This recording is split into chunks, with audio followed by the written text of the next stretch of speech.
How long does it take for Binance to verify ID? In this video, I'm going to talk about how long does it take for Binance to verify your identity. So in order to do that procedure, first of all, open up your Binance application and then click on verify identity if you've not verified yet.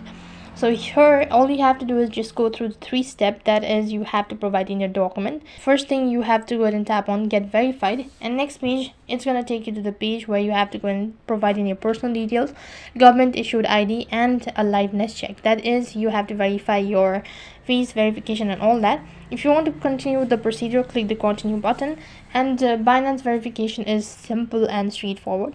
It only takes up to 15 minutes to submit all required documents and information, and Binance will then review the details and the documents within 10 days, and after that your account will be verified. Be prepared with all the documents and make sure to take a clear picture and all that.